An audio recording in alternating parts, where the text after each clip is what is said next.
Assalamualaikum warahmatullahi wabarakatuh. Alhamdulillahirabbil alamin wassalatu wassalamu ala afdhalil khalqih sayyidina wa maulana Muhammadin wa ala alihi wa sahbihi ajma'in amma ba'd.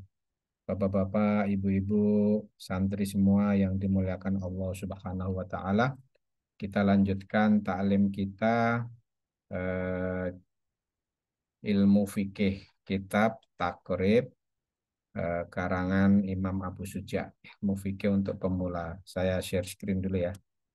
Share screen nih, share screen. Oke.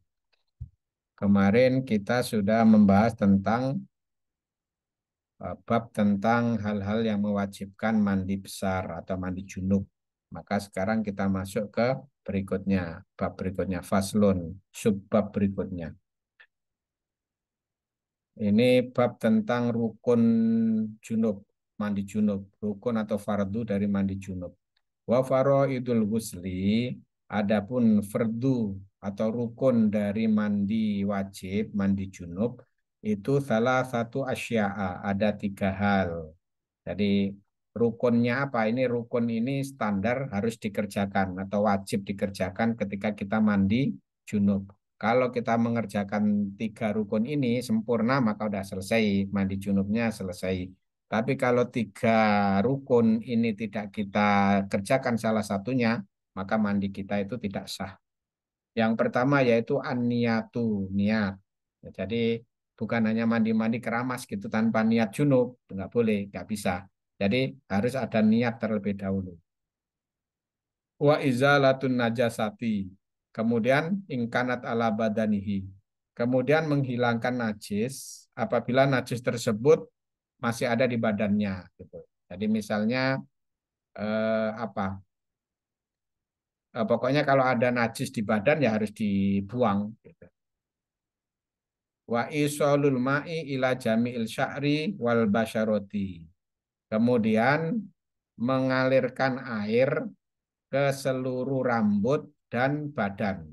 Jadi airnya harus sampai mengalir, bukan hanya di pek-pek gitu, di apa, dibasuh-basuh gitu bukan, tapi sampai airnya itu ngalir. Keramas lah, mandi keramas standar lah sebenarnya ini ya. Jadi yang paling penting itu di sini niat ya. Pertama niat. Niat itu ketika kita mau mandi besar itu kita sudah harus punya niat. Oh ya, saya mau mandi junub. Nah, baru kita malahan niat itu harusnya ketika air itu mulai mengaliri badan kita, rambut kita atau tubuh kita itu kita niatkan di dalam hati. Ini mandi ini bukan mandi biasa. Kira-kira kalau di dalam hatinya begitu. Tapi ini mandi junub gitu. Ya, untuk menghilangkan hadas besar gitu.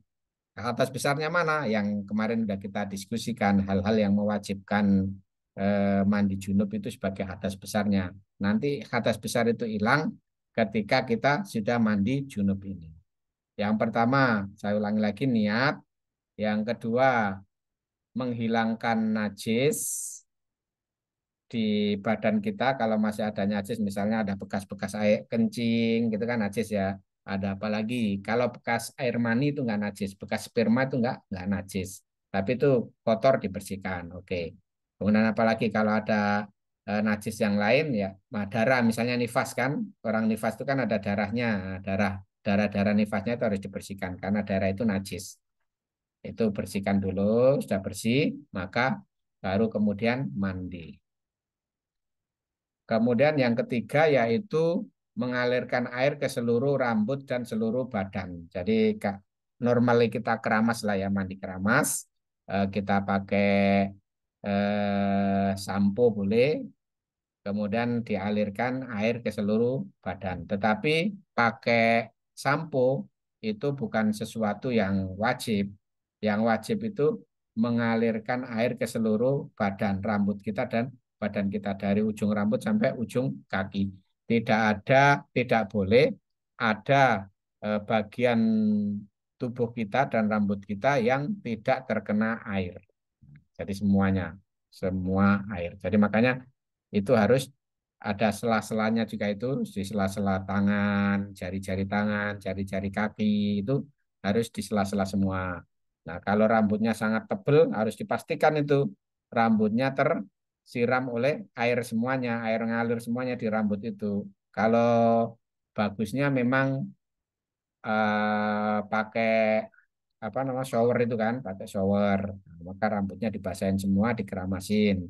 Kemudian mukanya harus kena semuanya, telinganya kena semuanya, dalam maupun luarnya. Maksudnya dalamnya itu nggak sampai harus dimasukin ke dalam, tapi jari-jari kita menggosok-gosok lubang-lubang telinga kita semuanya sampai bersih.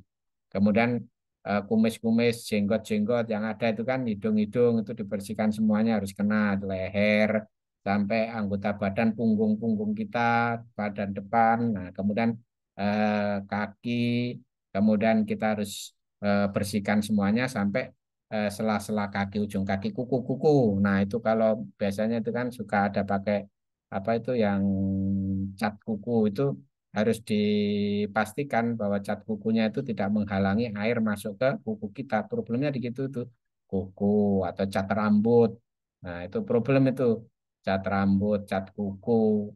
Itu nah kalau lagi mandi besar ya ini harus dihilangkan semuanya cat-catnya itu supaya kukunya bisa kena air. Kuku-kuku yang panjang, nah itu juga bisa jadi problem itu. Itu harus dipastikan tuh dalamnya dan luarnya itu harus terkena air semuanya. Sela-selanya itu harus kena semuanya. Makanya untuk orang yang tidak punya problem jari-jari kuku apa cat-cat kuku ya langsung normal. Tapi kalau menggunakan cat-cat kuku segala macam harus dipastikan bahwa catnya tersebut itu tidak menghalangi air untuk masuk ke dalam untuk mengaliri kuku-kukunya tersebut. Saya lanjutkan ya sedikit lagi ini. Wa sunanuhu adapun sunnahnya mandi besar itu satu asya'a, 5 hal. Yang tadi 3 hal itu rukunnya, yang sekarang ini sunnahnya. Pertama atas miatu sunnah sebelum kita mandi besar itu membaca bismillah. Kecuali kalau kita campur itu antara WC atau toilet dengan tempat kita mandi besar. Biasanya kan di perumahan-perumahan kecil, di rumah-rumah kecil itu campur itu antara tempat mandi dan toilet. Maka itu nggak usah membaca bismillah atau membaca bismillahnya sebelum masuk ke toilet. Karena kalau kita sudah masuk ke toilet itu nggak boleh kita membaca asma Allah di situ. Nah, kemudian wal wudu'u, wudu. Jadi sebelum kita mandi besar itu wudu dulu. Qoblahu sebelumnya. Jadi sebelum mandi besar itu wudu dulu. Wa imrorul badan, wa imrorul yati alal jasati. Dan membasuhkan atau mengusapkan tangan pada jasad. Jadi bisa saja orang shower itu kan nggak pakai membasuhkan tangan ke badannya kan, ke wajahnya nggak usah di basuh-basuh nggak usah. Atau orang lompat ke dalam kolam renang gitu kan, itu sah itu secara rukun wudhu asalkan diniatin mandi junub maka sah itu mandi junubnya karena dia sudah niat, dia sudah menghilangkan najis dan dia sudah mengalirkan air ke seluruh rambut dan badannya sudah sah. Jadi kalau berenang misalnya belum mandi junub langsung diniatin mandi junub di kolam renang langsung sah. Tapi tidak dapat kesunahan kecuali kalau nanti dia sebelum sebelum masuk ke dalam kolam renang itu dia wudhu dulu, kemudian dia membasuh-basuh badannya di kolam renang, maka dia dapat kesunahan juga. Nih, wa imrorul yati alal jasati, tangannya dibuat menggosok-menggosok atau membasuh ke anggota badannya. Wal mualatu dan segera. Segera itu maksudnya gini, jangan satu sisi dulu. Oh ya, saya basuh keramasnya dulu deh, nanti mandinya 1 jam setelah keramas. Jangan gitu. Jadi langsung keramas, langsung membasuh seluruh badan, mengaliri air ke seluruh badan, nah, seperti mandi seperti biasa. Wa taqdimul yumna alal yusro dan mendahulukan yang kiri daripada yang maaf mendahulukan yang kanan daripada yang kiri. Jadi yang kanan dulu anggota badan yang bisa ada anggota kanannya ya kita pakai anggota kanan. Misalnya kita yang disiram itu di sebelah kanan dulu tangan kanan dulu baru nanti tangan kiri. Kemudian kaki kanan dulu baru kaki kiri. Seperti itu. Pokoknya kita usahakan di sunnahnya itu yaitu kita mendahulukan yang kanan daripada yang kiri. Demikian ya. Saya ulangi lagi.